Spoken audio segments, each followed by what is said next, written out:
Hello student. સો 10.1 વાળા પ્રોગ્રામમાં આપણે સમજી ગયા કે કેવી રીતે પ્રોગ્રામને કમ્પાઇલ કરવાનું છે અને કેવી રીતે આપણે પ્રિન્ટ કરીએ છીએ, મતલબ પ્રિન્ટએફ સ્ટેટમેન્ટથી શું પ્રિન્ટ થાય છે, કેવી રીતે પ્રિન્ટ થાય છે. તો આજના વિડીયોમાં આપણે સમજીશું કે હેશ ડિફાઇન શું છે, યુઝર પાસેથી વેલ્યુ લેવા માટે સ્કેનએફ ફંક્શનનો કેવી રીતે યુઝ કરીશું અને કેવી રીતે દરેક વસ્તુ કામ કરે છે. તો 10.2નો જે વિડીયો છે, જે પ્રેક્ટિકલ છે આપણો, તે કેલ્ક્યુલેટ સર્કમટેન્સીસ ઓફ સર્કલ, મતલબ સર્કલનો જે એરિયા છે, સર્કમટેન્સીસ કેલ્ક્યુલેટ કરવાનો છે, એના બેસિસનો વિડીયો છે, જેમાં જે રેડિયસ છે તે યુઝર પાસેથી ઇનપુટ કરવાનું છે. તો આ પ્રેક્ટિકલને સમજતા પહેલા હું તમને એક નોર્મલ પ્રેક્ટિકલ સમજાવું છું અને એ કેવી રીતે વર્ક કરે છે અને યુઝર ડિફાઇન વેલ્યુની કેમ જરૂર પડે, ધેટ મીન્સ સ્કેનએફ ફંક્શનની આપણને કેમ જરૂર પડશે, તેના વિશે આપણે ડિસ્કસ કરીશું. તો લેટ સ્ટાર્ટ. આપણે એક નવો પ્રોગ્રામ લઈ લઈશું, ફાઇલમાં જઈને ન્યૂ. જૂનું આઉટપુટ ક્લિયર કરવા માટે ટૂલ્સમાં જઈને આપણે ક્લિયર આઉટપુટ કરી દઈશું. તો સૌથી પહેલા તો આપણે કમેન્ટ આપી દઈએ, example 2, take 2 number without user, that means pre define આપણે આપી દઈશું, and perform addition of that number, right. તો ધીસ ઇઝ કમેન્ટ. મેં તમને કીધેલું કમેન્ટ શું છે, આના પહેલાવાળા વિડીયોમાં સમજાવેલું. કમેન્ટ એટલે એક એવું સ્ટેટમેન્ટ જે પ્રોગ્રામરને સમજ પડે કે ભાઈ પ્રોગ્રામમાં આપણે શું કરી રહ્યા છે. તો આ મલ્ટીલાઇન કમેન્ટ છે, તો આપણે એને આવી રીતે નીચે લઈ લઈએ. સૌથી પહેલા આપણે લાઇબ્રેરી એડ કરાવવી પડે, તો as include stdio.h standard input output dot header file આપણે ઇન્ક્લુડ કરી દીધું આપણી સિસ્ટમમાં, આપણા પ્રોગ્રામમાં. આપણે હેઝ ઇન્ક્લુડ કોન્યુનો પણ યુઝ કરી શકીએ જો આપણે ટર્બોસી અથવા કોઈ બીજા એન્વાયરમેન્ટનો યુઝ કરતા હોઈએ તો. બેસિકલી આપણે જીસીસી કમ્પાઇલર પર વર્ક કરીએ છીએ, તો ધેટ્સ વાય આપણે stdio ને h ને એડ કરી દઈએ. ફંક્શનની શરૂઆત ઇન્ટીજર મેનથી થઈ હશે, તો આપણે ઇન્ટીજર મેન આપણે લખી દીધું.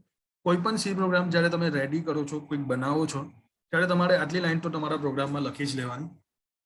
કેમ તો આપણે બે નંબરનો સરવાળો કરીએ છીએ, તો પહેલા આપણે એક વેરિયેબલ ડિક્લેર કરવા પડે. તો હું ડિક્લેર કરું છું ઇન્ટીજર n1, n2 અને આન્સર.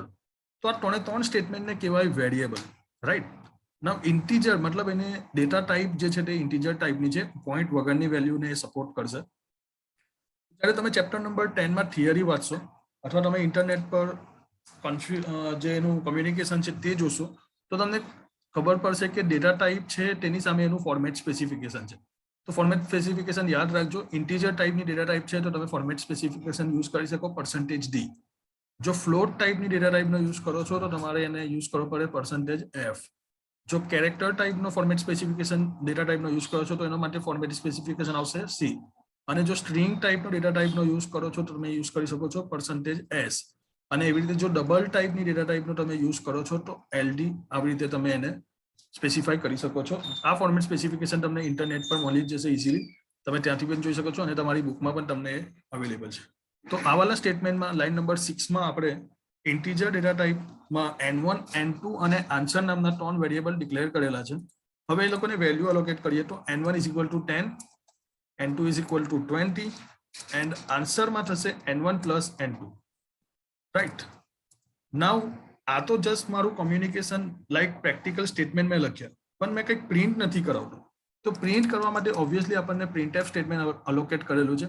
આપણે ડાયરેક્ટ લખી શકીએ સમ ઓફ નંબર ઇઝ %d. તો આપણો જે આન્સર આવે છે તે આન્સર નામના વેરિયેબલમાં આવે છે. અને મેં તમને અત્યારે જ સમજાવ્યું, જો ઇન્ટીજર ટાઈપનો ડેટા ટાઈપ હોય તો એની ફોર્મેટ સ્પેસિફિકેશન %d આવશે. ધેટ્સ વાય મેં અહીંયા %d લખેલું છે અને અહીંયા હું લખીશ answer.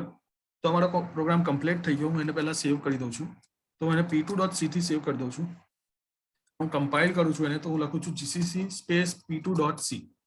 So exit code 0, that means મારા પ્રોગ્રામમાં કોઈ પ્રોબ્લેમ નથી, પ્રોગ્રામ સક્સેસફુલી એક્ઝિક્યુટ થઈ ગયો છે. સપોઝ મારા પ્રોગ્રામમાં કોઈ એરર છે, જેવી રીતે હું લાઈન નંબર 8 માંથી આવી રીતે સેમિકોલન રિમૂવ કરી દઉં છું, ત્યારે મારા પ્રોગ્રામને કમ્પાઇલ કરું છું, તો એ મને કહેશે કે ભાઈ લાઈન નંબર 8 નો character number 7 unexpected semicolon before answer પછી તમે સેમિકોલન મૂક્યો નથી અને એક્ઝિટ કોડ 1 છે, ધેટ મીન્સ મારા પ્રોગ્રામમાં કંઈક એરર છે. તો આપણે એરરને રિસોલ્વ કરી દઈએ. અગેન ટૂલ્સમાં જઈને પહેલા ક્લિયર આઉટપુટ કરી દઈએ. પ્રોગ્રામને સેવ કરીને પાછું કમ્પાઇલ કરીએ તો આપણે લખીએ છીએ gcc સ્પેસ p2.c. તો એક્ઝિટ કોડ 0, ધેટ મીન્સ મારો પ્રોગ્રામ ઓકે છે. Now I am write only a. Sum of number is 30. તો આવી રીતે તમે વેલ્યુને પ્રિન્ટ કરી શકો. કેમ તો આ તમારો સેકન્ડ પ્રોગ્રામ છે. બુકમાં તમને આ ટાઈપનું પ્રેક્ટિકલ નથી, પણ તમને સમજાવવા માટે મેં તમને આ પ્રોગ્રામ આખો સમજાવ્યો છે. હવે સપોઝ આપણે સ્ટેટમેન્ટમાં એવું પ્રિન્ટ કરવું છે કે sum of 10 and 20, that means n1 ની વેલ્યુ શું છે આપણી 10 and 20 આપણી કોની વેલ્યુ છે n2 is એનો જે સમ થાય છે એટલે કે આન્સર રાઈટ એટલે કે 30. તો આપણે એકચ્યુઅલી આવું પ્રિન્ટ કરાવવું છે. તો તમે જોઈ શકો છો કે n1 n2 અને n3 જે વેરિયેબલ છે તેને આપણે ડાયરેક્ટ નહીં લખી શકીએ. તો એના માટે ફોર્મેટ સ્પેસિફિકેશન યુઝ કરવું પડે. તો અહીંયા આપણે પર્સન્ટેજ ડી આવી રીતે પર્સન્ટેજ ડી અને આવી રીતે પર્સન્ટેજ ડી નો યુઝ કરી શકીએ. તો કોમા કરીને આપણે સ્પેસિફાઈ કરવું પડે n1 n2 અને આન્સર. તો લેટ સ્ટાર્ટ. હું એવી લોકોને એવી રીતે જ ફોલો કરીને બતાવું છું તમને. તો આપણા એક્ઝિસ્ટિંગ પ્રોગ્રામમાં હું થોડું એડિટિંગ કરું છું and sum of percentage d is percentage d આટલું આપણે મોડિફાઈ કર્યું. તો જૂના પ્રોગ્રામમાં આપણી પાસે ઓનલી આન્સર હતું પણ હવે n1, n2 અને પ્રોગ્રામને પહેલા સેવ કરીશું. અગેન આવીશું gcc p2.c આપણા પ્રોગ્રામનું નામ, એક્ઝિટ કોડ 0 ધેટ મીન્સ કોઈ પ્રોબ્લેમ નથી. હવે લખીશું a. તો તમે આઉટપુટમાં જોઈ શકો છો સમ ઓફ 10 and 20 is 30 રાઈટ. અને આ એક્ઝિટ કોડ 0 છે તો જૂનું છે એટલે નવી લાઈનમાં જો લાવવું હોય તો તમે /n નો યુઝ કરી શકો. /n થી તમારો આઉટપુટ શું આવશે નવી લાઈનમાં. ઓકે. સો બેસિકલી અહીંયા આપણે એવું સમજ્યા કે n1 અને n2 ની વેલ્યુ ફિક્સ છે. ધેટ મીન્સ 10 અને 20 આપણે પહેલાથી ડિફાઇન કરી દીધી. પણ રિયલ લાઈફમાં પ્રોગ્રામમાં આપણે યુઝર સાથે કોમ્યુનિકેટ કરવાનું છે. એટલે કે ભાઈ યુઝરે જે વેલ્યુ આપી હોય તે પ્રમાણે આપણે વર્ક કરવાનું છે. તો અહીંયા આપણું n1 ને n2 આવી રીતે ડાયરેક્ટ વેલ્યુ વાળું સ્ટેટમેન્ટ નહીં ચાલે. તો એના માટે આપણે યુઝ કરવાના છે scanf ફંક્શન. તો I hope so scanf function શું છે તમને સમજ પડી રહેશે કે જ્યારે બી યુઝર પાસેથી વેલ્યુ લેવી હોય તો આપણે કોનો યુઝ કરીશું scanf. અને scanf ની વેલ્યુ વેરિયેબલને આપીશું એટલે m% અને વેરિયેબલનું જે નામ છે તે આપણે આપીશું. તો ઓબ્વિયસલી આ કેસમાં આપણે n1 ની વેલ્યુ અને n2 ની વેલ્યુ યુઝર પાસેથી લેવાની છે. તો ત્યાં આપણે scanf નો યુઝ કરીશું અને આવી રીતે n1 અને n2 ની વેલ્યુ ગેટ કરીશું. તો આપણા આ જ પ્રોગ્રામમાં આપણે થોડું એડિટિંગ કરી દઈએ. Let's start. n1 અને n2 ની જે 10 અને 20 વેલ્યુ છે તેને ઇરેઝ કરી દઈએ અને ત્યાં આપણે આપીએ printf વેલ્યુ 1. અહીંયા printf માં તમે કોઈ પણ મેસેજ આપી શકો. scanf %d કેમ તો ઇન્ટિજર ટાઈપનો છે એટલે %d, જો ફ્લોટ ટાઈપનો હતો તો %f. m% n1 એટલે યુઝર કોઈ વેલ્યુ આપશે તે સ્ટોર થશે n1 માં. Again printf /n enter value 2. Second value store કરાવીએ છીએ scanf અને એને સ્ટોર કરાવીએ છીએ આપણે n2 ના અંદર. અગેન પ્રોગ્રામને સેવ કરીશું. જૂનું આઉટપુટ ક્લિયર કરી નાખીએ. તો clear output. Now I am write gcc p2.c. તો exit code 0. Now I am write only a. તો અહીંયા બ્લિંકિંગ થાય છે. ધેટ મીન્સ મારી પાસે કોઈ વેલ્યુ પૂછે છે તો હું વેલ્યુ આપું છું 25. અને સેકન્ડ ટાઈમ બ્લિંકિંગ થાય છે તો અગેન ત્યાં આપી દઉં છું 40. You can see enter value 1 અને એની વેલ્યુ 22 જે છે 1 2 25 and 40 65. પણ અહીંયા ઇસ્યુ શું થાય છે કે જે વેલ્યુ છે જે સિક્વન્સ છે તે પ્રોપર નથી આવતા. જે ઇસ્યુ છે તે તમારા સ્કાઇટ એડિટરનું છે. સ્કાઇટ એડિટરના કારણે તમને આવા ટાઈપનો પ્રોબ્લેમ દેખાય છે. તો ડોન્ટ વરી, પ્રોગ્રામને રન કરવા માટે બીજી બી રીત છે, હું તમને એ બતાવું છું કેવી રીતે. અને જો તમે ટર્બો સી નામના એન્વાયરમેન્ટમાં યુઝ કરો છો અથવા DevC++માં કરો છો તો ત્યાં તો ઇઝીલી તમને આવા કોઈ ઇસ્યુ જોવા નહીં મળશે. તમે ઇઝીલી તેને એક્ઝિક્યુટ કરી શકો છો. તો આપણે જ્યાં પ્રોગ્રામ આપણો સેવ કરેલો છે તે લોકેશનમાં આવી જઈએ. તો મેં પ્રોગ્રામ સેવ કરેલો છે મારો 2000 એચ ડ્રાઈવના અંદર 2021 બેચના અંદર SSC પ્રેક્ટિકલનું એક ફોલ્ડર મેં બનાવેલું છે અને અહીંયા તમે જોઈ શકો છો P2 નામની એક ફાઇલ છે. હું કમાન્ડ પ્રોમ્પ્ટ અહીંયા ઓપન કરીશ. શિફ્ટ દબાવીને હું કરું છું open power window cell here. અથવા તમે સ્ટાર્ટ બટન પર લખી શકો CMD. જેવું તમે CMD લખશો એટલે કમાન્ડ પ્રોમ્પ્ટ ઓપન થશે. આપણી ડ્રાઈવમાં પહેલા આવવું જોઈએ તો હું લખું છું અહીંયા એચ ડ્રાઈવ CD ફોલ્ડરનું નામ 2021 બેચ અને એના અંદર SSC પ્રેક્ટિકલ. સો હું કમાન્ડ પ્રોમ્પ્ટને થોડું બિગ કરી દઉં છું. Now I am right here gcc p2.c. Okay, and now I am right only a. Enter. Now you can see enter value 1. જો મને અહીંયા પૂછે છે enter value 1.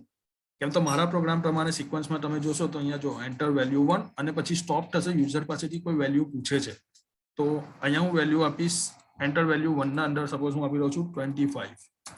enter value 2 તો ત્યાં હું આપી દઉં છું 35. now હું પ્રેસ કરીશ તો મને અહીંયા આઉટપુટ દેખાય છે સમ ઓફ 25 and 35 is 60. તો આઈ હોપ સો તમને સમજ પડી હશે printf scanf કેવી રીતે વર્ક કરે છે, scanf શું છે અને scanf નો મેં કેવી રીતે યુઝ કર્યો છે મારા પ્રોગ્રામના અંદર. અને GCC માં જ્યારે વેલ્યુ ગેટ કરીએ છીએ તો કેવી રીતે ઇસ્યુ આવે છે અને એને રન કરવા માટે તમે CMD એટલે કે કમાન્ડ પ્રોમ્પ્ટનો કેવી રીતે યુઝ કરી શકો છો.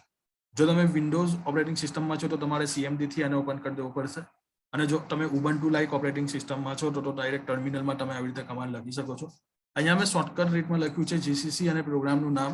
આને રન કરવા માટે બીજા બી કમાન્ડ છે GCC p2.c -o, તો એ પ્રમાણે પણ તમે રન કરી શકો છો. તમે મને કમેન્ટમાં પૂછજો, હું ડેફિનેટલી એના રીતે તમને એક વિડીયો બનાવી આપીશ. તો હવે આપણે કન્ટિન્યુ કરીએ આપણે 10.2 નો જે પ્રોગ્રામ છે. હવે તમને પ્રોપર સમજ પડશે કે આ પ્રોગ્રામમાં શું કરી રહ્યા છે અને કેવી રીતે છે. તો બેઝિકલી એ લોકો સૌથી પહેલા કમેન્ટ આપી રહી છે. તો સેકન્ડ નંબર પ્રોગ્રામમાં હું એડિટિંગ કરું છું અને આ જે આઉટપુટ વાળી સ્ક્રીન છે એને થોડું સ્મોલ કરી દઉં છું.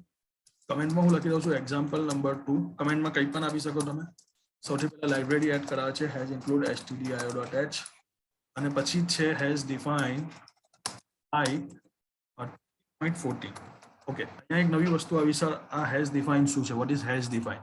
તો એક વસ્તુ સમજો, જ્યારે તમારી પાસે કોઈ એવા વેરિયેબલ છે જેની વેલ્યુ ફિક્સ છે, જેવી રીતે મેથેમેટિક્સમાં પાઈની વેલ્યુ 3.14 ફિક્સ છે, તો જ્યારે બી તમે ફિક્સ વેલ્યુ સાથે કામ કરો છો તો એને ટેકનિકલી ભાષામાં કહેવાય કોન્સ્ટન્ટ વેલ્યુ. તો અહીંયા પાઈની કોન્સ્ટન્ટ વેલ્યુ છે જેને મેં સેટ કરું છું 3.14, રાઈટ? તો it is our constant value. આગળના તમને પ્રોગ્રામમાં મેં સમજાવ્યું ઇન્ટીજર a અને b, એને કેમ હેઝ ડિફાઇન થી નહીં લખી શકતો? તો એની વેલ્યુ ફિક્સ નથી. This is not fix value, but here પાઈની વેલ્યુ ફિક્સ છે, તો તમે એને આવી રીતે કોન્સ્ટન્ટ વેલ્યુ આપી શકો. ક્લિયર? તો I hope so has define શું છે તમને ખબર પડી હશે. પ્રોગ્રામને કન્ટિન્યુ કરીએ. ઇન્ટીજર મેઇન આપણા ફંક્શનનો યુઝ કરે છે લોકો, તો ઇન્ટીજર મેઇન જેનાથી પ્રોગ્રામની આપણી શરૂઆત થાય. ફ્લોટ ટાઈપનો ડેટા ટાઈપ ડિક્લેર કરે છે. રેડિયસ તો હું એના માટે r લઈ લઉં છું, એન્ડ સર્કમફરન્સીસ ત્યાં મેં c લઈ લઉં છું. નાઉ યુઝર પાસે ને પૂછે છે કે એન્ટર વેલ્યુ ઓફ રેડિયસ, તો printf I am right here of radius, scanf %f, કેમ તો આ ફ્લોટ ટાઈપની ડેટા ટાઈપ છે એટલા માટે %f m%. I am calculate circumferences, તો c is equal to 2 into pi into r. અહીંયા એક વસ્તુ ખાસ ધ્યાન રાખો, અહીંયા આપણે પાઈ કેપિટલ આપેલું છે એટલા માટે કેપિટલ છે, કારણ કે C programming is a case sensitive language. Capital સ્મોલના ઇસ્યુ થશે. બસ હવે ડાયરેક્ટ એને પ્રિન્ટ કરાવે છે, તો આપણે ડાયરેક્ટ અહીંયા પ્રિન્ટ કરાવી દઈએ. printf and write here circumferences